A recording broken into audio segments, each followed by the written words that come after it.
अभय, अभय बेटा, तुम कहाँ भागे जा रहे हो? रुको बच्चे, गिर जाओगे, चोट लग जाएगी, रुको। कहते हुए एक औरत एक छोटे से बच्चे के पीछे भागे जा रही थी। उस औरत ने एक गुलाबी कलर की बहुत खूबसूरत सी साड़ी पहन रखी थी। वो देखने में बहुत ही खूबसूरत थी। उस औरत के लंबे घने बाल कमर तक खुले हुए थे।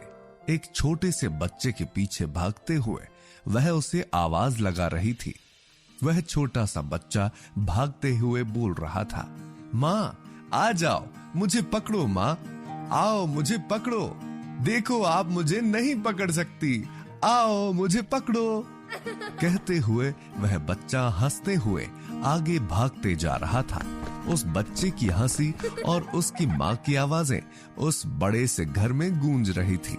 उस आलीशान घर को देखकर ऐसा लग रहा था जैसे बनाने वाले ने इस घर को बनाने के लिए बहुत पैसा खर्च किया है।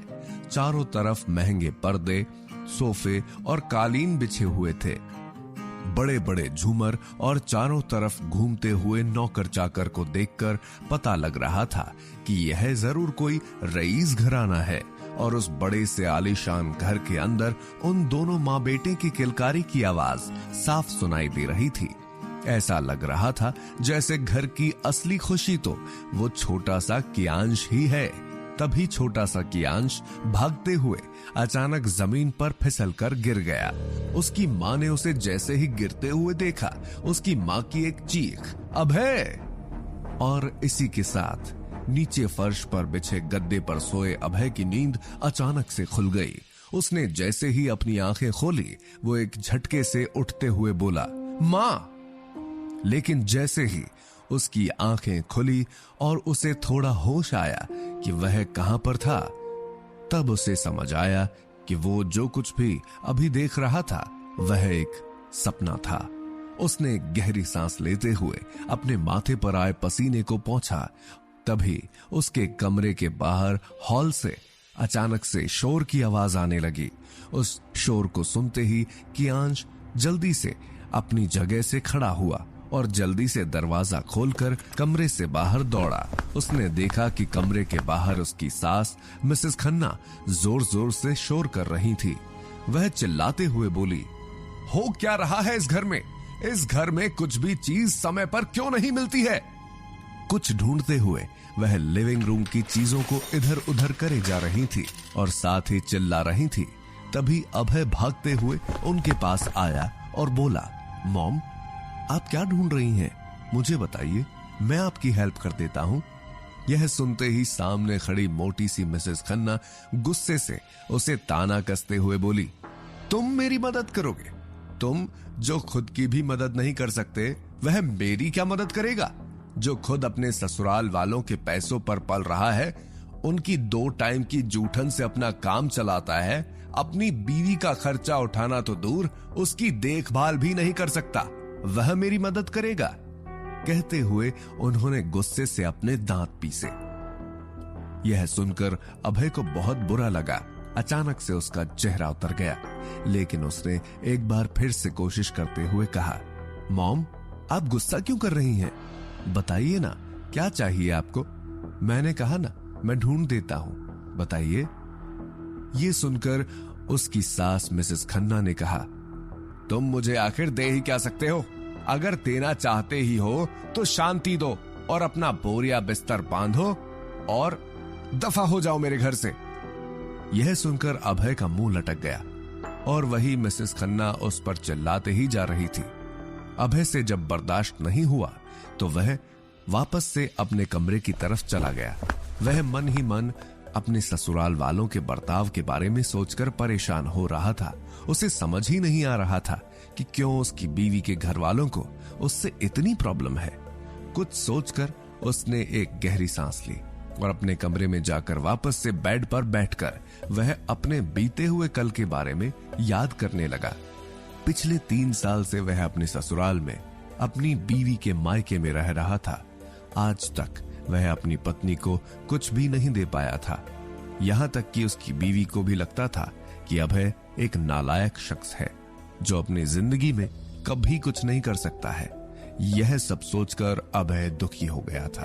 तभी उसकी नजर सामने लगी घड़ी पर गई। उसने देखा कि घड़ी में करीब 10 बजने को आए थे। यह देखकर वह जल्दी से अपने बिस्तर से खड़ा हुआ और बाथरूम की तरफ भागते हुए खुद से बोला, ओ नो, आज अगर मैं लेट हो गया तो मेरी खैर नहीं।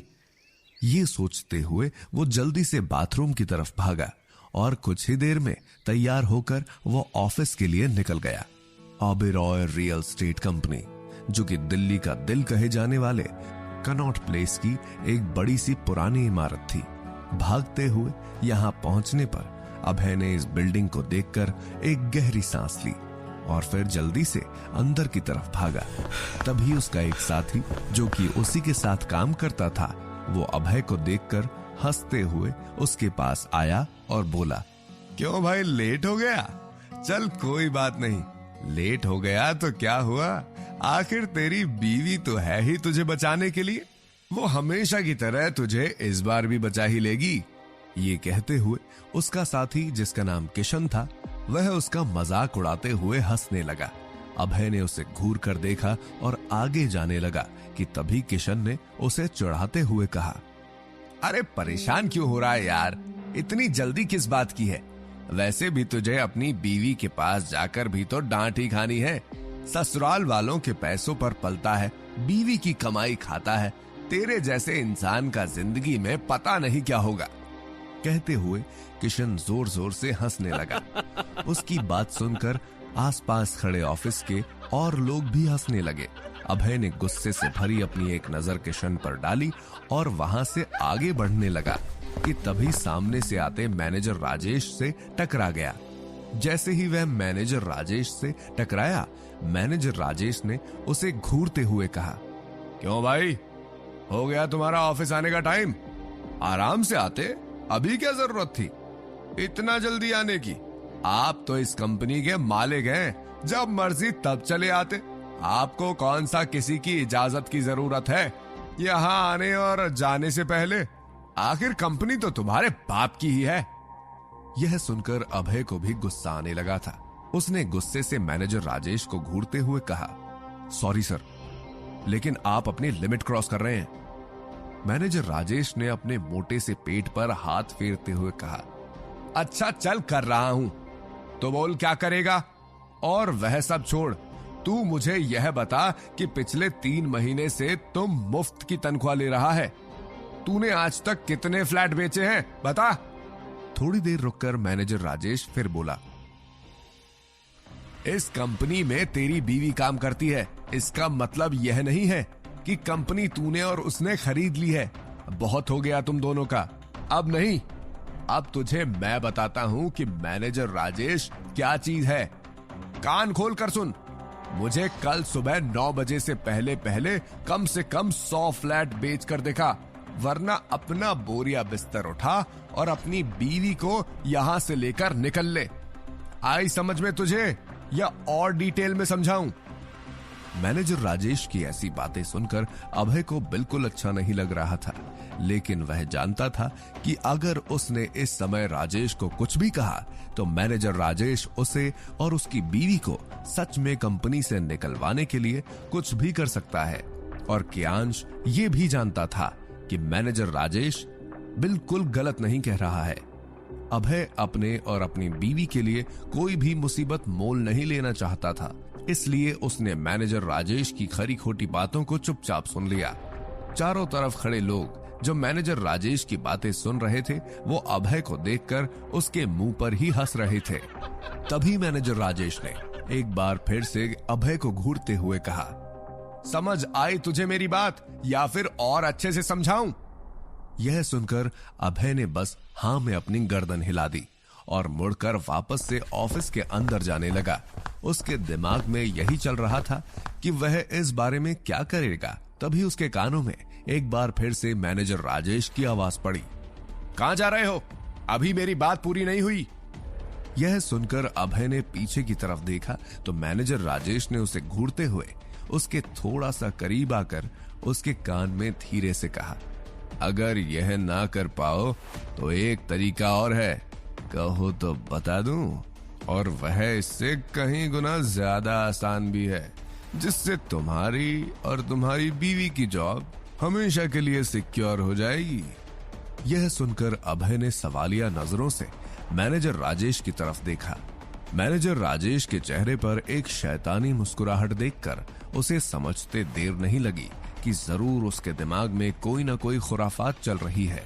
तभी मैनेजर राजेश ने उसे अपने थोड़ा करीब आने का इशारा कर धीरे से उसके कान में कहा, अगर 100 फ्लैट ना बेच पाओ तो कल अपनी खूबसूरत सी बीवी को हमारे बॉस के साथ एक डिनर के लिए भेज देना।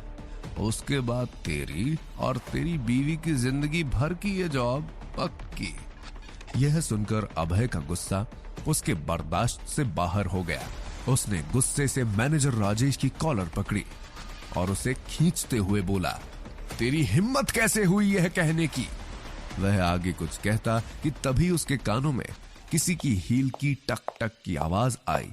उसने नजर घुमाई तो सामने एक खूबसूरत सी लड़की, जिसने घुटनों तक की क्रीम कलर की एक सिंपल ड्रेस पहन रखी थी और अपने बालों को पोनीटेल बनाकर बांधा हुआ था। अभय की आंखें उस लड़की की बड़ी बड़ी हिरनी सी आंखों पर रुक गई। तभी उसकी जेब में पड़ा उसका फोन बजने लगा। अभय, जो अभी सामने खड़ी लड़की की आंखों में खोया हुआ था, उसने एक झटके से मैनेजर राजेश का कॉलर छोड़ दिया और थोड़ी दूर जाकर अपनी जेब से फोन निकालकर फोन उठाते हुए बोला, हाँ, कौन बोल रहा है? अभय को फोन पर बात करते हुए देखकर राजेश का गुस्सा 7वें आसमान पर पहुंच गया। उसने उस लड़की की तरफ देखकर अभय की अभी की हुई हरकत के बारे में बोलना शुरू कर दिया। वहीं थोड़ी दूर पर खड़े अभय ने फोन के दूसरी तरफ से आती आवाज को सुना। हेलो सिंघानिया सर, मैं आपका फैमिली एडवोकेट सिन्हा बोल रहा हूँ। यह सुनते ही अभय, जो अभी तक राजेश की कही बातों से गुस्से में था, एडवोकेट सिन्हा का नाम सुनकर उसने अपने कान से फोन हटाकर स्क्रीन पर फ्लैश होते नाम को देखा। एडवोकेट सिन्हा का नाम देखकर वह थोड़ा हैरान हो गया। उसने दोबारा से फोन कान पर लगाया तो एडवोकेट सिन्हा बोले, कांग्रेचुलेशन सर, आपके स्वर्गीय पिता के द्वारा छोड़ी गई सारी विरासत अब कानूनन आपके नाम कर दी गई है। अब आप उसके इकलौते वारिस हैं। यह कहकर एडवोकेट सिन्हा ने फोन कट कर दिया। अभय एडवोकेट सिन्हा की बात सुनकर इतना हैरान था कि उसे पता ही नहीं चला कि कब कॉल कट हो गई थी। उसकी खुशी इस समय इतनी थी कि वो पीछे खड़े मैनेजर राजेश की बातों को भी सुन नहीं पा रहा था। एडवोकेट सिन्हा की बात सुनकर अभय चमकती हुई आंखों से मुस्कुराते हुए पीछे पलटा कि तभी एक जोरदार तमाचा किसी ने उसके गाल पर जड़ दिया।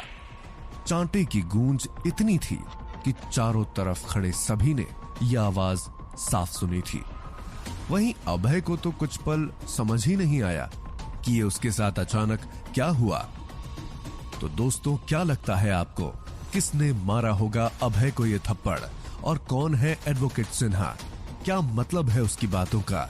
जानने के लिए सुनिए कहानी का अगला भाग। अभय के पीठ पीछे मैनेजर राजेश अभी अभी आई उस लड़की को भड़काते हुए बोला, शिप्रा जी, आप यहाँ? अच्छा हुआ कि आप यहाँ आ गईं। देखा आपने कितना फायदा उठाता है आपकी पीठ पीछे या आपके स्टेटस का। आपने देखा इसने मुझ पर हाथ उठाया और ऐसा आज पहली बार नहीं हुआ है। हम तो बस आपकी इतनी इज्जत करते हैं, इसीलिए आज तक आपसे कुछ भी नहीं कहा और आज भी नहीं कहते, लेकिन अब आपने देख लिया तो।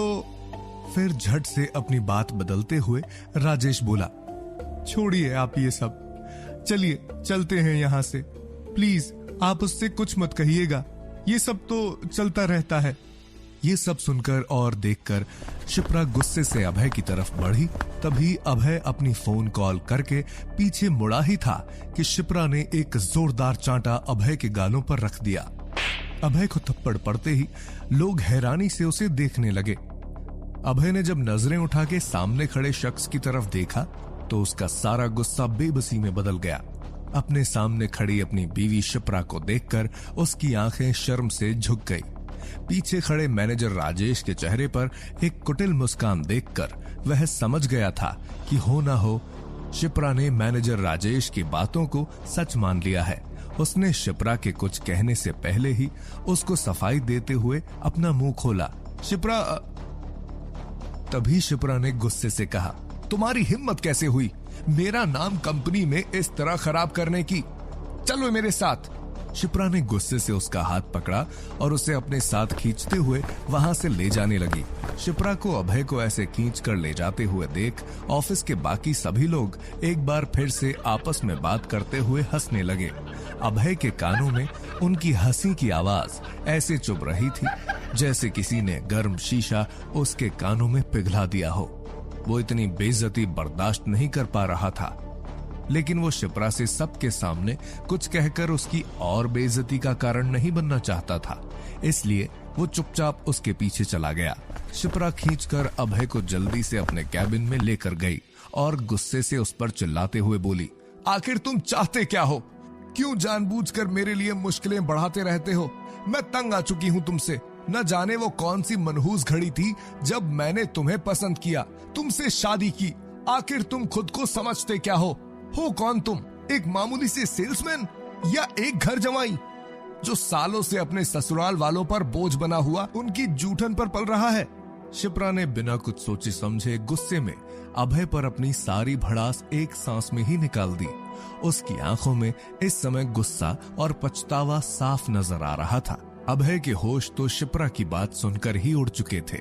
अभी कुछ देर पहले वो शिप्रा को सबसे पहले ये बात बताना चाहता था कि उनकी जिंदगी की सभी परेशानियां अब खत्म, लेकिन शिप्रा की यह बात सुनकर अभय के दिल को एक धक्का लगा था। वो कुछ कहने के लिए अपना मुंह खोलता कि तभी उन्हें दरवाजे पर किसी के खड़े होने का एहसास हुआ। दोनों ने पलट कर देखा तो सामने खड़े उस शख्स को देखकर अभय के मुंह से अचानक निकला, बस इसी की कमी थी। शिप्रा ने सभी सवालों को एक साइड किया और अभय को गुस्से से एक लुक देते हुए दरवाजे की तरफ बढ़ गई। दरवाजे पर खड़े व्यक्ति ने black 3-piece suit, black leather shoes के साथ आंखों पर ब्लैक चश्मा जो उसकी पर्सनैलिटी को और अट्रैक्टिव बना रहा था। उसकी उम्र करीब 30 साल रही होगी। वो आदमी अभय और शिप्रा दोनों को ऐसे देख रहा था जैसे उसने पहले भी इन दोनों को ऐसे ही लड़ते झगड़ते देखा है। तभी शिप्रा जल्दी से आगे आई और उसने अपनी गर्दन हल्के से झुकाकर उस शख्स को ग्रीट करते हुए अपनी मीठी आवाज में कहा, गुड आफ्टरनून सीईओ। यह शख्स कोई और नहीं, ओबेरॉय रियल एस्टेट कंपनी का नया सीईओ आरुष ओबेरॉय था। आरुष काफी घमंडी इंसान था। उसने अभय को ऐसे देखा जैसे वह किसी कूड़े को देख रहा हो। तभी उसे शिप्रा की मीठी आवाज सुनाई दी। उसने अभय से नजरें हटाकर शिप्रा की तरफ देखते हुए उसे ऊपर से नीचे तक अपनी आंखों से स्कैन किया और बोला, शिप्रा, तुम अपने यह घरेलू झगड़े अपने घर पर निपटाया करो, यहां पर यह सब नहीं चलेगा। यह सुनकर शिप्रा ने तुरंत माफी मांगते हुए कहा, I am sorry sir. Aarush के लिए उन दोनों को ऐसे झगड़ते हुए देखना कोई नई बात नहीं थी। आज भी शिप्रा हमेशा की तरह अभय को डांट रही थी और अभय हमेशा की तरह उसकी डांट चुपचाप खा रहा था। आरुष ने शिप्रा को ऊपर से लेकर नीचे तक देखते हुए कहा, मुझे बताओगे कि यहाँ क्या चल रहा है? तभी पीछे से मैनेजर राजेश की आवाज आई, जी सर, मैं बताता हूं आपको यहाँ क्या चल रहा है। कहते हुए वह आगे आया और उसने झुककर आरुष का अभिवादन किया। आरुष ने भी गर्दन हिलाकर उसका जवाब दिया। मैनेजर राजेश ने थोड़ा झुककर आरुष की बात का जवाब देते हुए उसके कान में धीमी आवाज में कुछ कहा, जिसे सुनते ही आरुष की आंखें चमकने लगी। उसने तुरंत अपनी आंखों से चश्मा हटाया और ऊपर से नीचे की तरफ शिप्रा को बड़े गौर से देखने लगा। शिप्रा ने आज घुटनों तक की एक सादी ड्रेस पहनी थी, लेकिन उसमें उसका फिगर काफी निखर कर बाहर आ रहा था। उसकी खूबसूरती किसी भी मेकअप की मोहताज नहीं थी। वह अपने आप में एक नेचुरल ब्यूटी थी। उसके शरीर की बनावट और उसके चेहरे की मासूमियत एक झलक में ही किसी को भी अपना दीवाना बनाने के लिए काफी थी। आरुष ने जब शिप्रा को देखा तो जैसे उसके अंदर कुछ होने लगा था। वह मन ही मन मुस्कुराया और बोला, शिप्रा, न जाने तुम जैसी खूबसूरत और समझदार लड़की ने इस जैसे आदमी को कैसे पसंद कर लिया। बुरा मत मानना, लेकिन इस जैसा कूड़ा तुम जैसी अप्सरा को बिल्कुल डिजर्व नहीं करता। ये कहते हुए आरुष ने एक नजर अभय पर डाली और अपने कॉलर को सही करते हुए बोला, अच्छा चलो छोड़ो वो सब, मैं बस इतना कहना चाहता हूं कि अगर तुम्हें इस आदमी से कोई जवाब ना मिले तो तुम मुझसे कह सकती हो। मैं सिर्फ तुम्हारे लिए इस आदमी को एक मौका और देने की सोच लूंगा। यह सुनकर शिप्रा थोड़ा खुश हो गई। अभय ने भी। ये सुनकर जब आरुष की तरफ देखा तो उसकी आंखों में वासना की भूख साफ दिखाई दे रही थी। अभय की मुट्ठियां अचानक कस गई। वह जानता था कि आरुष अच्छा इंसान नहीं है और उसकी नजर उसकी बीवी पर है। आरुष ने आगे कहा, शिप्रा, क्यों ना तुम कल का डिनर मेरे साथ करो? मैं अपने लिए एक अच्छे पर्सनल असिस्टेंट की तलाश में हूं और मुझे लगता है कि इस डिनर के बाद मेरी वो तलाश पूरी हो जाएगी और फिर हो सकता है कि मैं तुम्हारे पति को भी इस जॉब पर रहने दूं। यह कहते हुए आरुष शिप्रा को ललचाई नजरों से घूरे जा रहा था। शिप्रा भी इस बात से अनजान नहीं थी। वह जानती थी कि आरुष की बात का छुपा हुआ मतलब क्या है। तभी आरुष ने अपनी बात को पूरा करते हुए मजाकिया लहजे में कहा, वैसे शिप्रा काफी ठंड है आजकल। अच्छा होगा अगर कल शाम को तुम मेरे लिए कोई अच्छा सा तोहफा लेकर आओ तो। ये कहते हुए और उसने एक मुस्कान शिप्रा को दी। आरुष की बात सुनकर शिप्रा ने अपने होठों को अपने दांतों तले दबा लिया। वो दोनों आपस में बातों का मतलब बखूबी समझ रहे थे।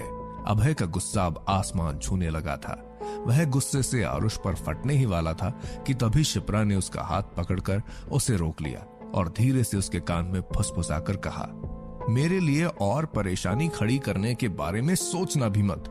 आरुष की बातों को सुनकर वैसे ही शिप्रा बहुत परेशान हो चुकी थी। वो समझ चुकी थी कि अब उसकी नौकरी खतरे में पड़ चुकी है और वो जल्दी से आरुष को एक्सक्यूज मी बोलकर वहां से चली गई। शिप्रा के जाते ही आरुष ने अभय को घूर कर देखा और उसका मजाक उड़ाने के लहजे में बोला, तुम मुझे ऐसे क्या देख रहे हो? मैंने कुछ गलत कह दिया क्या?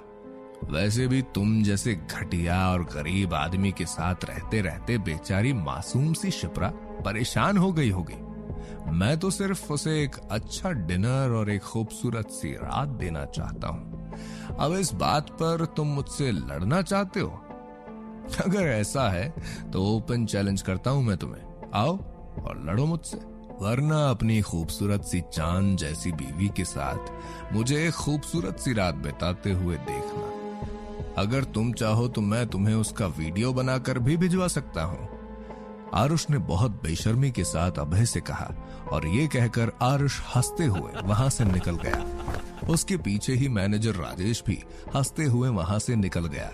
अभय ने गुस्से से अपने हाथ की मुट्ठी बनाई और दीवार पर जोर से घूसा दे मारा। कुछ देर बाद इन सब बातों को सोचते हुए वो वहां से निकल गया। वही शिप्रा जब दोबारा वापस अपने कैबिन में आई तो उसने किसी को वहां न देखकर एक गहरी सांस ली और खुद से ही बातें करते हुए बोली, बस बहुत हो गया, लेकिन अब नहीं। अब मैं अभय के साथ नहीं रह सकती।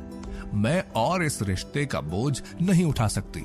अब इस रिश्ते का असर मेरे करियर पर पड़ने लगा है। अभय की वजह से मैं अपना करियर बर्बाद नहीं कर सकती। अब मुझे छुटकारा चाहिए इस सब से। शाम धीरे धीरे ढल रही थी। वहीं दूसरी तरफ ऑफिस से निकलकर अभय खाली सड़क पर बेसुध सा चले जा रहा था। उसकी पिछले 3 सालों की जिंदगी उसकी आंखों के सामने घूम रही थी। एक बहुत ही खूबसूरत शुरुआत की थी उसने और शिप्रा ने। अपनी कॉलेज की पढ़ाई पूरी करने के बाद दोनों ने अपनी मर्जी से शादी की थी, लेकिन कॉलेज खत्म होने के बाद अभय ने जो बिजनेस अपने बलबूते पर खड़ा करने की कोशिश की थी, उसमें लॉस आने की वजह से वो बिजनेस ज्यादा दिन नहीं चल पाया। उस डूबते बिजनेस के साथ ही जैसे इन दोनों की जिंदगी में सब कुछ बदल सा गया। अभय और शिप्रा के बीच इस बिजनेस के खत्म होते ही दूरियां आने लगी थी।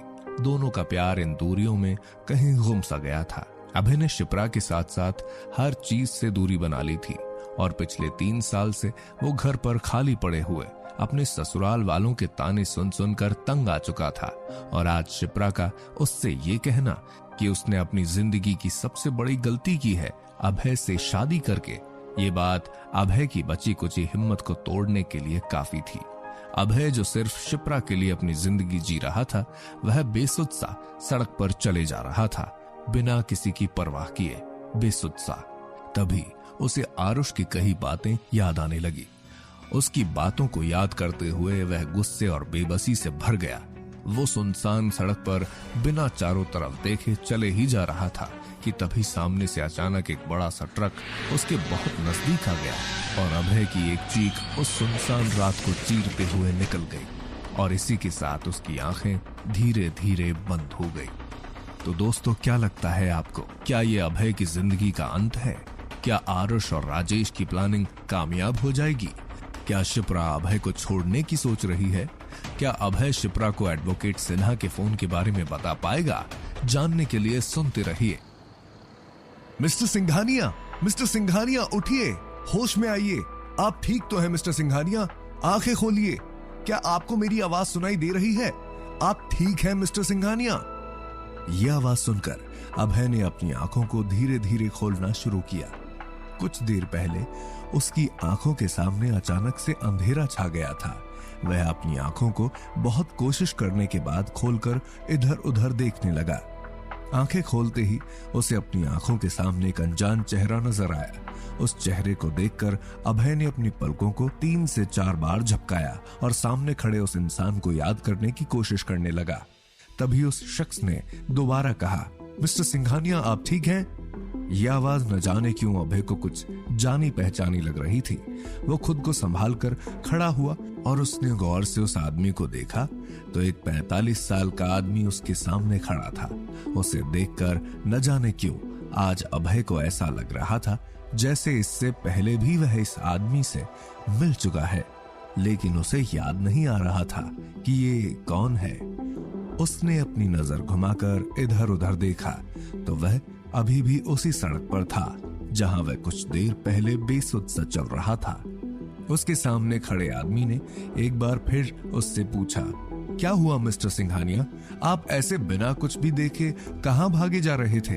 अभी जानते हैं क्या हो सकता था? अभी वह ट्रक आपको टक्कर मारकर जा सकता था। अगर मैं नहीं होता तो इस समय न जाने क्या हो जाता। यह सुनकर अभय, जो अब तक कुछ हद तक संभल चुका था, वह सीधा खड़ा होते हुए बोला, थैंक यू सो मच। उस अनजान शख्स ने धीरे से अपनी गर्दन हाँ में हिलाई और बोला, मिस्टर सिंघानिया, क्या कोई बात है जो आपको परेशान कर रही है? तो आप मुझे बेझिझक बता सकते हैं। यह सुनकर अभय ने अपनी गर्दन ना में हिला दी। अभय को बात करने में इंटरेस्ट ना देखकर वो अनजान आदमी भी वहां से मुड़कर अपनी कार की तरफ जाते हुए बोला, okay mister Singhania, please take care. उसे जाता देखकर अभय ने उसे रोककर कहा, सुनिए। यह सुनकर वह शख्स रुका और अभय की तरफ देखने लगा। अभय ने अपने दिमाग पर थोड़ा जोर देते हुए कहा, मुझे ऐसा लगता है जैसे मैं आपसे पहले भी मिल चुका हूं, लेकिन मुझे याद नहीं आ रहा। क्या आप मुझे बता सकते हैं कि मैं आपसे पहले कहां मिला हूं? क्या आप मुझे कभी? तभी उसे कुछ याद आया और बोला, आपको कैसे पता कि मेरा सरनेम सिंघानिया है? यह सुनकर वह आदमी रुककर थोड़ा सा मुस्कुराया और फिर अभय की तरफ वापस आते हुए उसके सामने हाथ बढ़ाकर बोला, मिस्टर सिंघानिया, शायद आप मुझे भूल रहे हैं। मैं आपके पिता का जिगरी दोस्त और आपका फैमिली एडवोकेट सिन्हा हूं।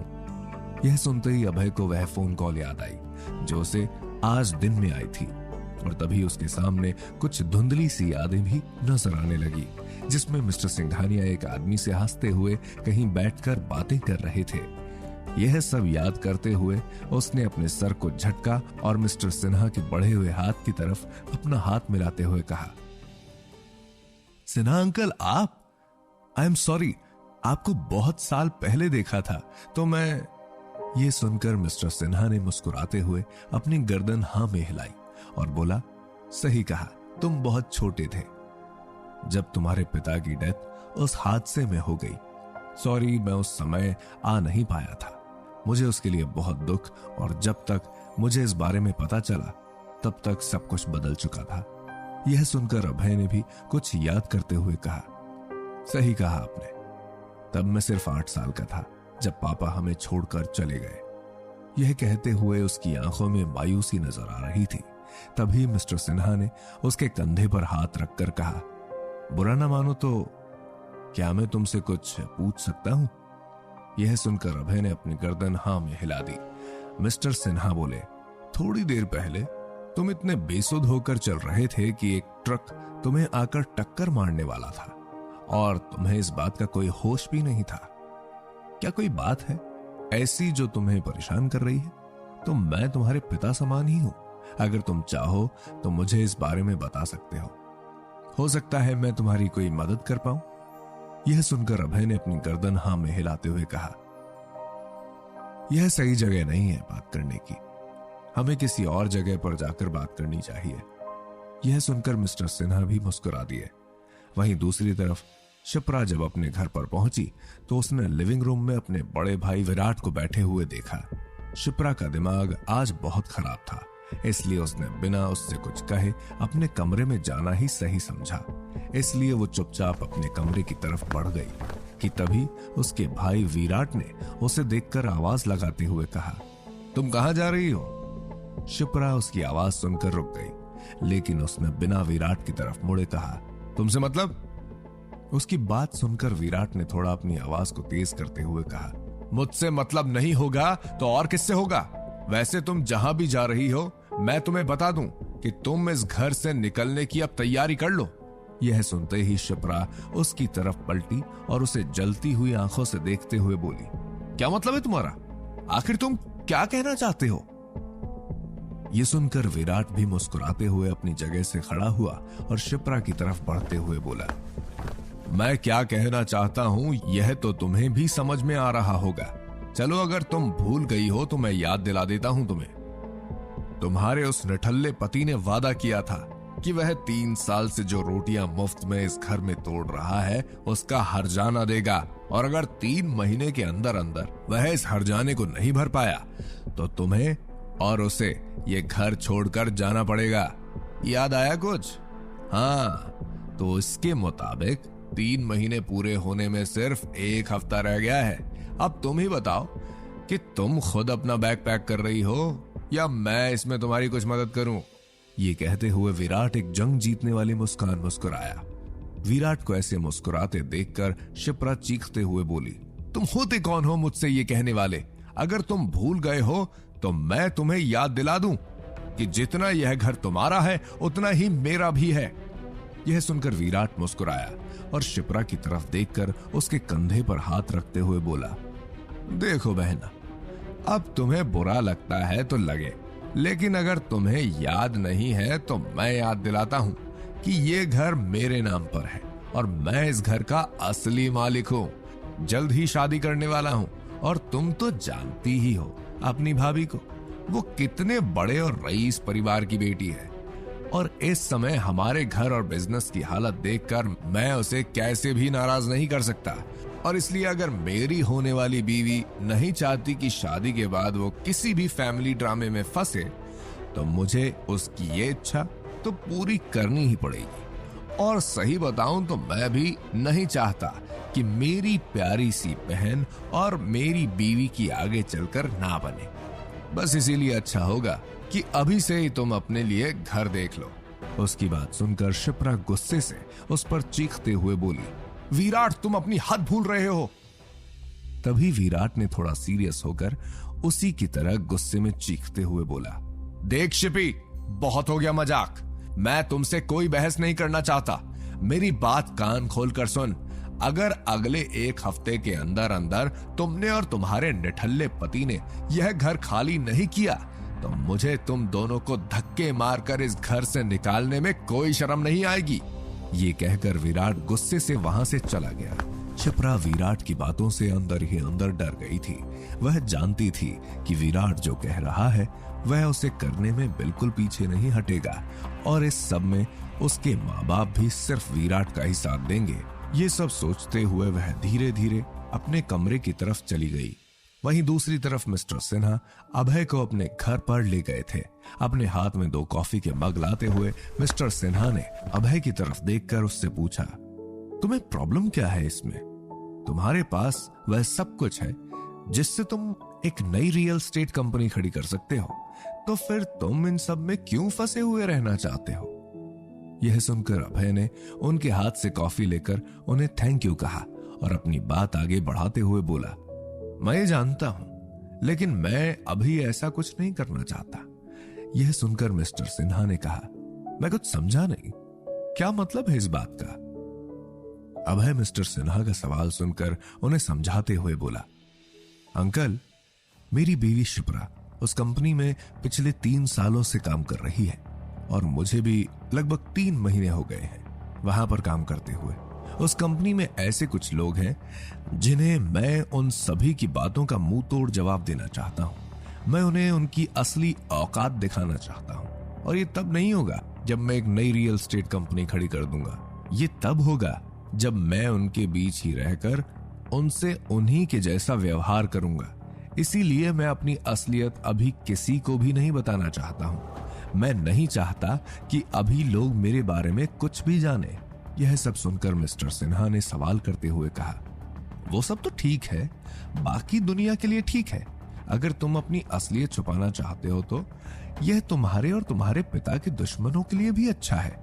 यह सुनकर अभय ने उनकी तरफ सवालिया नजरों से देखा तो मिस्टर सिन्हा भी उसकी आंखों में सवाल देखकर जवाब देते हुए बोले, कुछ ऐसे राज हैं तुम्हारे परिवार के जो तुम्हें समय आने पर पता चल जाएंगे, लेकिन अभी के लिए तुम सिर्फ इतना जान लो कि ये अच्छा होगा अगर तुम्हारे बारे में ज्यादा लोगों को पता ना हो तो। यह सब सुनकर अभय कुछ सोचने लगा। तभी मिस्टर सिन्हा दोबारा बोले, वैसे और किसी को ना सही, इस बारे में तुम अपनी बीवी को तो सब कुछ जरूर बताना चाहते होगे। यह सुनकर अभय अपनी जगह से खड़ा हुआ और एक गहरी सांस लेते हुए शून्य में देखते हुए बोला, नहीं, मैं उसे भी इस बारे में कुछ भी नहीं बताना चाहता। यह सुनकर मिस्टर सिन्हा थोड़े से हैरान जरूर हुए, लेकिन फिर उन्होंने अपनी गर्दन हां में हिलाते हुए कहा, ठीक है, मेरे पास एक प्लान है। मिस्टर सिन्हा की यह बात सुनकर अभय की आंखें चमकने लगी। वो मिस्टर सिन्हा की बात का जवाब देते हुए बोला, अब मैं बताऊंगा उस राजेश और आरुष ओबेरॉय को कि किसी की बेबसी का फायदा उठाना किसे कहते हैं। ये कहते हुए अभय की आंखों में नफरत साफ दिखाई दे रही थी। तो दोस्तों, क्या लगता है आपको, क्या करेगी अब शिप्रा?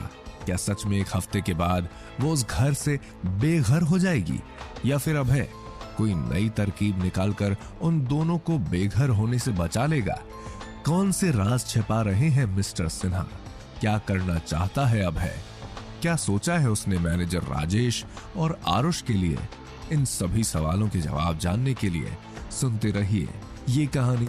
अभय मिस्टर सिन्हा से अपनी बातें खत्म करने के बाद उनके घर से निकल गया, लेकिन वो शिप्रा के घर नहीं गया। उसके घर जाने की बजाय उसने रास्ते से एक टैक्सी ली और ड्राइवर को एक एड्रेस बताते हुए बोला, कपाड़िया रियल एस्टेट कंपनी चलो। कुछ ही देर में वो टैक्सी एक बड़ी सी बिल्डिंग के सामने खड़ी थी। शाम ढल चुकी थी, इसलिए वह बिल्डिंग लाइटों से ऐसे चमक रही थी जैसे आसमान में अनगिनत तारे चमचमाते हैं। चारों तरफ शांति थी, लेकिन बिल्डिंग को देखकर पता लग रहा था कि उसमें अभी भी लोग काम कर रहे हैं। ये बिल्डिंग इंडिया की जानी मानी रियल एस्टेट कंपनियों में से एक थी। दुनिया भर में कपाड़िया रियल एस्टेट कंपनी का नाम था। कपाड़िया रियल एस्टेट कंपनी के मालिक मिस्टर कपाड़िया एक बहुत ही व्यस्त इंसान थे। अभय ने एक नजर उस चमचमाती हुई बिल्डिंग पर डाली और खुद से ही बोला, Kapadia, mister Kapadia, Kapadia real estate company, मैं आ रहा हूं। कहते हुए वो मुस्कुराया और उस बिल्डिंग के अंदर जाने लगा। अभय पहले भी ओबेरॉय रियल एस्टेट कंपनी की तरफ से यहाँ पर कई बार आ चुका था, इसलिए वहां के गार्ड्स ने उसे नहीं रोका। अभय जैसे ही बिल्डिंग की रिसेप्शन में पहुंचा, वहां पर खड़ी लड़की ने उसे ऊपर से लेकर नीचे तक ऐसे देखा जैसे वह किसी फालतू पड़ी चीज को देख रही हो, और फिर उसे इग्नोर कर वापस से अपने फोन में लग गई। उस लड़की का ऐसा बर्ताव देखकर अभय को बहुत गुस्सा आया, लेकिन वो शांत रहा। उसने उस बात को इग्नोर करते हुए वहां रखी रिसेप्शन टेबल पर हाथ से टक टक की आवाज करते हुए कहा, मुझे मिस्टर कपाड़िया से मिलना है। यह सुनते ही वह लड़की अपने फोन से नजरें हटाकर अभय को ऐसे देखने लगी जैसे अभय ने कोई मजाक किया हो। उस लड़की ने अपना फोन साइड में रखा और एक गहरी सांस लेकर बोली, सॉरी, तुम जैसे लोग उनसे नहीं मिल सकते। दूसरी तरफ शिप्रा के घर पर शिप्रा पूरी रात अभय का इंतजार कर रही थी। लेकिन अभय का आज दूर दूर तक कोई भी अता पता नहीं था। शिप्रा सोच सोचकर परेशान हुए जा रही थी। उसने मन ही मन कहा, आखिर ये अभय गया तो गया कहां? मैंने उसका फोन लगाने की भी कई बार कोशिश की, लेकिन उसका फोन भी नहीं लग रहा है। समझ नहीं आ रहा है कि मैं क्या करूं। पहले ही कम टेंशन है क्या जिंदगी में, जो अब ये भी। शिप्रा को कहीं ना कहीं यह डर भी था कि कहीं आज ऑफिस में जो कुछ भी हुआ उस वजह से तो आज अभय कहीं चला नहीं गया है। लेकिन इस ख्याल के दिमाग में आते ही वह इस ख्याल को अपने दिमाग से झटक देती है। शिप्रा ये सोचकर भी परेशान हुए जा रही थी कि अगर वह विराट के दिए इस चैलेंज को एक हफ्ते में पूरा नहीं कर पाई तो उसके सर से छत छीन ली जाएगी। इसी उधेड़ बुन में शिप्रा को पूरी रात नींद भी नहीं आई थी। वह पूरी रात बस इन्हीं सब बातों और अपनी पिछले कुछ सालों की अपनी जिंदगी के बारे में सोच रही थी। क्या क्या सपने देखे थे उसने और अभय ने अपनी आगे की जिंदगी को लेकर, और कहां उन दोनों की जिंदगी कहीं पीछे ही छूट चुकी थी। उन दोनों के सपने हमेशा के लिए सपने ही बनकर रह गए थे। शिप्रा की आंखों में इन सभी बातों को सोचते हुए आंसू आने लगे। वो अपने कमरे के बेड पर लेटी हुई इन्हीं बातों के बारे में सोचते हुए कब सो गई उसे इस बात का पता भी नहीं चला। अगली सुबह देर से सोने की वजह से शिप्रा की आंख आज रोज के समय से नहीं खुली थी। सूरज की किरण जब खिड़की से छनकर उसके चेहरे पर पड़ी तब उसने धीरे धीरे अपनी आंखों को खोला। उसने अपनी आंखों को मसलते हुए साइड में पड़ा अपना फोन ढूंढा और टाइम देखा। वो एकदम से शॉक हो गई। फोन में 7 बज रहे थे। वह जल्दी से बेड से उठी और खुद से ही बड़बड़ाते हुए बोली, ओह नो, मैं इतनी देर तक कैसे सो गई? आज तो मैं ऑफिस के लिए लेट हो जाऊंगी। वैसे भी आज ऑफिस में एक नया बखेड़ा मेरा इंतजार कर रहा है। यह कहते हुए उसने अपने बेड के साइड में बिछे गद्दे की तरफ देखा, जहां पर रोज अभय सोया हुआ करता था, लेकिन आज वहां पर कोई भी नहीं था। यह देखकर वह मन ही मन बड़बड़ाते हुए बोली, और यह अभय कहां है आज? इसका कोई अता पता ही नहीं है कल से। उसको मन ही मन कोसते हुए वह जल्दी से उठी और तैयार होने के लिए बाथरूम की तरफ भागी। कुछ देर बाद वह कमरे से तैयार होकर बाहर आई। वो जैसे ही बाहर आई उसने देखा डाइनिंग टेबल पर उसका भाई विराट बैठा हुआ था। उसे देखकर शिप्रा को रात में हुई सारी बातें याद आने लगी। सब याद आते ही वह मन ही मन विराट को घूरते हुए उसे कोसे जा रही थी, लेकिन विराट पर उसके घूरने का कोई असर नहीं हुआ। शिप्रा अपने गुस्से को कंट्रोल करते हुए चुपचाप आकर विराट के सामने वाली कुर्सी पर बैठ गई और अपने लिए ब्रेड पर बटर लगाने लगी। उसने जैसे ही ब्रेड पर बटर लगाकर अपने लिए ग्लास में जूस डाला कि तभी विराट की आवाज उसके कानों में आई, तो बहना क्या सोचा है तुमने? उम्मीद है कि तुमने जरूर कुछ ना कुछ सोच लिया होगा। मक्कारी से मुस्कुराते हुए विराट ने कहा, देखो शिपी, मुझे इतना बुरा भी मत समझो। मैं बुरा नहीं हूं, लेकिन वो क्या है ना कि इस दुनिया में अगर इंसान अपने आप से ज्यादा किसी और के लिए सोचने लगे तो उससे बड़ा बेवकूफ कोई नहीं है।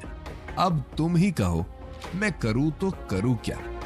ये कहते हुए विराट शिप्रा को देख रहा था, लेकिन शिप्रा ने उसे पूरी तरह से इग्नोर किया। ये देखकर विराट बेचारा सा मुंह बनाकर बोला, तुम जानती हो कि हमारा फैमिली बिजनेस इस समय कितने घाटे में चल रहा है और इसे वापस खड़ा करने में केवल अनामिका ही हमारी मदद कर सकती है। अब अगर हमें उसकी मदद चाहिए तो उसे तो हमें खुश करना ही पड़ेगा ना। बस इसीलिए कह रहा हूं, थोड़ा सोचो हमारे बारे में। मुझे तुम्हें घर से जाने के लिए बोलना बिल्कुल अच्छा नहीं लग रहा, लेकिन मुझे ये सब मजबूरी में करना पड़ रहा है। उसकी बात सुनकर शिप्रा ने कुछ नहीं कहा। उसने अपने हाथ में लिया ब्रेड वापस से प्लेट में रखा और जूस के गिलास से सिप लेते हुए विराट को देखने लगी। विराट नॉन स्टॉप अपनी बकवास किए जा रहा था। शिप्रा से जब बर्दाश्त नहीं हुआ तो वह उठकर वहां से जाने लगी। तभी विराट ने अपनी टोन को बदलते हुए थोड़े गुस्से में कहा, मेरी बात को मजाक में लेने की गलती मत करना, वरना तुम जानती हो कि मैं जो कह रहा हूं उसे करने से बिल्कुल पीछे नहीं हटूंगा। यह सुनकर शिप्रा गुस्से से उसकी तरफ मुड़ी और कुछ कहने ही वाली थी कि तभी पीछे से एक आवाज आई, यहां किस बारे में बात हो रही है शिपी? यह आवाज सुनकर शिप्रा ने जैसे ही पीछे देखा, वहां पर अभय खड़ा था। न जाने क्यों आज अभय शिप्रा को रोज की तरह नहीं लग रहा था। आज उसके चेहरे पर एक अलग सा कॉन्फिडेंस नजर आ रहा था। अभय को वहां देखकर विराट के होंठों पर एक हंसी आ गई, जैसे वो अभय का मजाक उड़ा रहा हो। विराट अभय की तरफ जाते हुए बोला, अरे जीजा जी, कैसे हैं आप? जरा बताने का कष्ट करोगे, पूरी रात कहां थे आप? यह सुनकर भी अभय ने उसकी बात का कोई जवाब नहीं दिया। अभय जानता था कि विराट उसे बिल्कुल पसंद नहीं करता है, इसीलिए वो उससे बहस करना जरूरी नहीं समझता और बिना कुछ कहे शिप्रा की तरफ बढ़ा।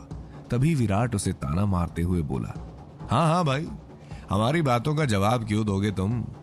ये कोई घर थोड़ी है, होटल है, जब मर्जी आओ जब मर्जी जाओ। अभय विराट की फितरत से वाकिफ था कि वह एक नंबर का बेशर्म आदमी है। जो इंसान अपनी बहन को खरी खोटी सुना सकता है, उसके लिए अभय से कुछ भी कहना कौन सी बड़ी बात है।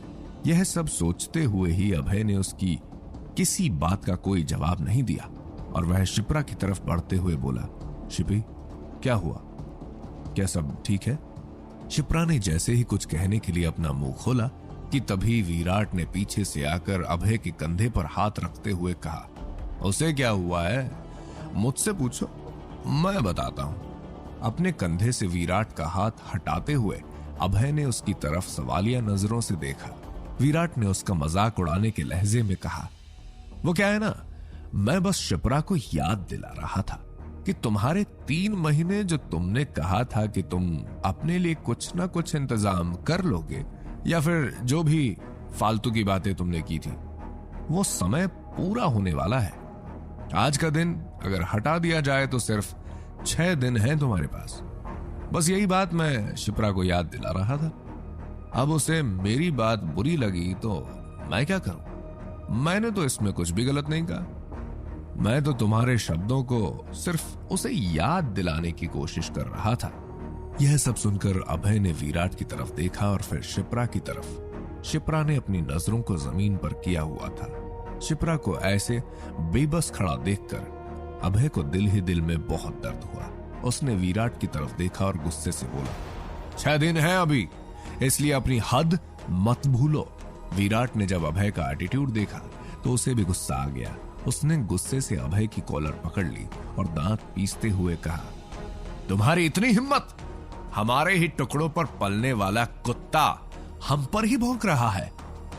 विराट को खुद का कॉलर पकड़ते हुए देख अभय बहुत शांति से एक टेढ़ी मुस्कान अपने चेहरे पर लाते हुए बोला, तुम्हारे दिए हुए अभी 6 दिन बाकी हैं। तब तक अगर तुम अपने हाथों और बातों दोनों को कंट्रोल में रखो तो अच्छा होगा, वरना। यह कहते हुए उसने अपनी जलती हुई निगाहों से विराट को देखा। एक पल के लिए विराट भी उसकी निगाहों में गुस्सा देखकर डर गया। तभी शिप्रा ने गुस्से से विराट से अभय का कॉलर छुड़ाया और अभय का हाथ पकड़कर उसे खींचते हुए अपने कमरे में ले गई। कमरे का दरवाजा जोर से बंद करते हुए शिप्रा ने अभय पर चिल्लाना शुरू कर दिया, कहां थे तुम पूरी रात? और यह सब क्या है जो तुम 3 महीनों से नहीं कर पाए? तुम्हें क्या लगता है, क्या वो तुम 6 दिनों में कर दोगे?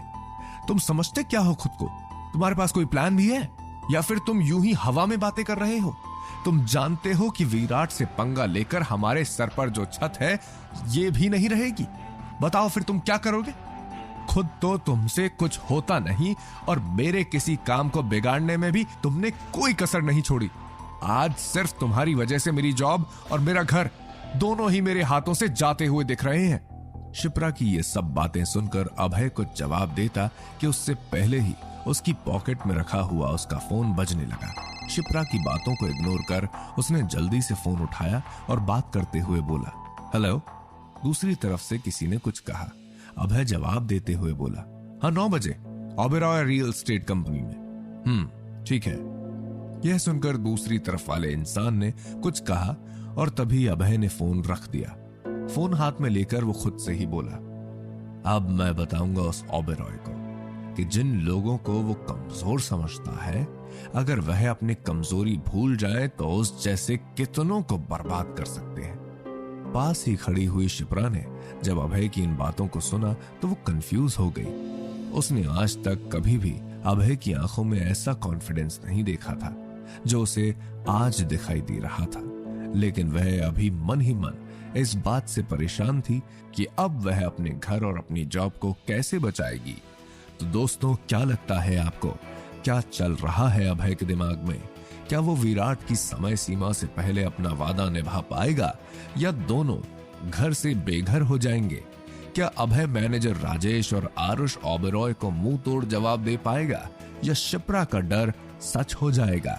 इन सभी सवालों के जवाब जानने के लिए सुनते रहिए ये कहानी। अभय ने जैसे ही फोन रखा, शिप्रा ने उसे कंधे से पकड़कर अपनी तरफ घुमाते हुए कहा, इस सब का क्या मतलब है? आखिर करना क्या चाहते हो तुम? उसे गुस्से से खुद पर चिल्लाते हुए देखकर अभय उसके थोड़ा करीब आया और उसके गाल पर हाथ रखकर उसकी आंखों में आंखें डालकर बोला, शिल्पी प्लीज ट्रस्ट मी, बस एक आखिरी बार मुझ पर भरोसा करो। मैं तुमसे वादा करता हूं कि सब ठीक कर दूंगा, बस एक बार मेरा भरोसा करो। यह सुनकर शिप्रा ने उसके हाथ अपने हाथों से झटक कर हटा दिए और थोड़ा गुस्से में बोली, देखो अभय, मैं पहले ही बहुत परेशान हूं। मेरे सर से छत और मेरे हाथों से नौकरी दोनों ही जाने की कगार पर है। तुम्हें क्या लगता है जो 2 टाइम का खाना हम खा रहे हैं, अगर वह भी हमारे हाथ से छिन जाएगा तो क्या हम जिंदा रहेंगे? जरा बताओ, अगर ऐसा हुआ तो हम क्या करेंगे? बताओ क्या करूंगी मैं तुम्हारे भरोसे का? बोलो, है कोई जवाब तुम्हारे पास? यह कहते हुए उसकी नजर जैसे ही घड़ी पर गई, उसने देखा कि घड़ी में 9 बजने में सिर्फ 20 मिनट बाकी हैं। उसने एक गहरी सांस ली और अभय की तरफ देखते हुए कहा, भरोसे की बात अब हम बाद में करेंगे। फिलहाल मैं तुम्हें याद दिला दूं कि मैनेजर राजेश के तुम्हें टाइम दिए अनुसार केवल 20 मिनट हैं हमारे पास ऑफिस पहुंचने के लिए। यह कहते हुए शिप्रा ने बेड पर पड़ा अपना बैग उठाया और गुस्से से कमरे से बाहर निकल गई। अभय वहीं खड़ा रह गया। अभय आज शिप्रा का भरोसा चाहता था, लेकिन कहीं न कहीं शिप्रा के शब्दों ने उसे ठेस पहुंचाई थी। वह समझ चुका था कि शिप्रा उसकी बातों पर भरोसा नहीं करती है। उसने गहरी सांस लेकर खुद को शांत किया और घड़ी में कांटों को घूरते हुए बोला, आज के बाद ये समय मेरे अनुसार चलेगा। अब समय बदलेगा, मैं बदलूंगा इस समय को। वहीं ओबेरॉय रियल एस्टेट कंपनी में आज रोज के मुकाबले काफी चहल पहल थी। मैनेजर राजेश, जो आज समय से काफी पहले आ चुका था, वह खुशी से फूले नहीं समा रहा था। आखिर 3 महीने से वो जिस ताक में था, वो दिन आज आ चुका था। वो जानता था कि शिप्रा बहुत स्वाभिमानी लड़की है। वह ये जॉब छोड़ देगी, लेकिन खुद को किसी को नहीं सौंपेगी। लेकिन फिर भी आज उसकी हार देखने के लिए राजेश से इंतजार ही नहीं हो रहा था। वह अपने कैबिन में इधर से उधर चक्कर लगाते हुए बार बार किसी न किसी से यह पूछ रहा था कि क्या शिप्रा और अभय आज ऑफिस आए कि नहीं। लेकिन हमेशा की तरह से इस बार भी उसे जवाब ना में ही मिला। घड़ी की सुइयां 9 पर पहुंचने में केवल 5 मिनट थे। अब राजेश से इंतजार नहीं हो रहा था। उसकी इतनी बेचैनी देखकर ऑफिस के स्टाफ में भी बातें चल रही थी। लोग आपस में फुसफुसाकर बातें कर रहे थे। क्या बात है? क्या हुआ है मैनेजर राजेश को? किसी ने जवाब देते हुए कहा, अरे तुम नहीं जानते, जो जाल मैनेजर राजेश ने शिप्रा मैडम और अभय के लिए बिछाया था, वह दोनों ही उसमें फंस चुके हैं। अब देखना यह है कि आज अभय करता क्या है। यह सुनकर एक और आदमी ने कहा, इसमें देखना क्या है? तुम नहीं जानते उस अभय को? वह 1 नंबर का निठल्ला आदमी है। जिस इंसान ने पिछले 3 महीने में कुछ नहीं किया, तुम्हें क्या लगता है एक रात में उसने क्या कर लिया होगा? और सुना नहीं राजेश ने क्या कहा है? मैनेजर राजेश ने कहा है कि उसे 1 रात के अंदर 100 फ्लैट बेचने हैं। यह कोई मजाक है क्या? आज तक इस कंपनी में जिसने आखिरी सबसे बड़ा स्कोर रिसीव किया है, वह भी सिर्फ 75 फ्लैट का है। तो लगा लो, इतना बड़ा कॉन्ट्रैक्ट अभय कर पाएगा? तभी दूसरा आदमी हंसते हुए बोला, सही कहा यार तुमने, मतलब ही पैदा नहीं होता इस बात का। तो यह कहते हुए ऑफिस स्टाफ बातें बनाते हुए हंसे जा रहे थे। तभी किसी ने कहा, लेकिन क्या फायदा, उसकी बीवी है ना उसे बचाने के लिए। तभी दूसरे शख्स ने कहा, अरे यार यही तो मजे की बात है इस बार। उन दोनों को मैनेजर राजेश ने कुछ ऐसा फंसाया है इस बार, वो दोनों चाहकर भी इस जाल से बाहर नहीं आ पाएंगे। यह सुनकर दूसरे आदमी ने पूछा, क्या मतलब है इस बात का? उस आदमी ने जवाब देते हुए कहा, बस देखते जाओ, अगर वो फ्लैट नहीं बेच पाया तो उसके साथ साथ आज उसकी बीवी का भी बोरिया बिस्तर बांधना तय है। इसी की ताक में तो राजेश काफी समय से था, और अब जब उसे यह मौका मिल रहा है तो तुम्हें क्या लगता है कि वह इसे ऐसे ही जाने देगा? ऑफिस में खुसुर फुसुर चल रही थी कि किसी की आवाज आई, अरे देखो शिप्रा मैडम आ गई। जब इस आवाज को सुनकर सभी ने उस तरफ देखा तो शिप्रा अपने माथे पर शिकन लिए ऑफिस के अंदर आ रही थी। उसने जैसे ही चारों तरफ से लोगों को उसे घूरते हुए देखा, वह समझ गई कि सभी आज होने वाले तमाशे का बेसब्री से इंतजार कर रहे हैं। मैनेजर राजेश तक भी शिप्रा के आने की बात पहुंचते देर नहीं लगी। वह जल्दी से अपने कैबिन का दरवाजा खोलकर बाहर की तरफ गया और शिप्रा को दरवाजे से आते देखकर उसका मजाक उड़ाते हुए बोला, क्यों मैडम शिप्रा, कहाँ है आपके पतिदेव? उन्होंने फ्लैट बेचने का इंतजाम तो कर ही लिया होगा। यह सुनकर शिप्रा ने मैनेजर राजेश की तरफ देखा कि तभी पीछे से अभय के कदमों की आवाज आई। उसे देखकर एक बार फिर से लोगों में खुसुर फुसुर शुरू हो गई थी। ऐसा लग रहा था जैसे लोग इस तमाशे का इंतजार और नहीं कर पा रहे थे। उन दोनों के अंदर आते ही मैनेजर राजेश ने अभय पर भी ताना कसते हुए कहा, आइए आइए, क्या बात है, आज तो आप समय पर आ गए। लगता है सुधर गए हैं, लेकिन क्या फायदा, अब जब नौकरी हाथों से जाने वाली है। चलो छोड़ो, ये बताओ कि क्या सोचा है तुमने? अब क्या तुम अपना बोरिया बिस्तर बांधकर यहाँ से निकलने की सोच रहे हो, या फिर हमारी शर्त के मुताबिक तुम दूसरा ऑप्शन? जैसे ही मैनेजर राजेश ने यह कहा, उसकी नजरें अभय की जलती हुई निगाहों पर गई। अभय गुस्से से उसे घूर कर देखे जा रहा था, जैसे वो आंखों से ही उसे धमकी दे रहा हो कि खबरदार, अगर तुमने इस बार मेरी बीवी का नाम भी लिया। उसकी नजरों को देखकर ही मैनेजर राजेश की बोलती अचानक से बंद हो गई। तभी दरवाजे से आरुष हमेशा की तरह सूट बूट में अंदर आया। उसे देखते ही अभय की मुट्ठियां गुस्से से कस गई। आरुष ने जब सभी को ऐसे भीड़ जमा करके खड़ा हुआ देखा तो मैनेजर राजेश की तरफ देखते हुए कहा, यह सब क्या हो रहा है? यहाँ कोई सब्जी मंडी लगा रखी है क्या? क्या किसी को समझ नहीं आता कि यह रियल स्टेट कंपनी का ऑफिस है, जहाँ पर तुम लोगों ने ऐसे भीड़ जमा कर रखी है? कुछ काम नहीं है क्या कंपनी में आज? उसे गुस्से में देखकर मैनेजर राजेश उसके पास आया और धीरे से उसके कान में कुछ कहा। उसकी बात सुनते ही जैसे आरुष को कुछ याद आया और तभी शिप्रा को देख शैतानी मुस्कान उसके चेहरे पर साफ दिखाई देने लगी।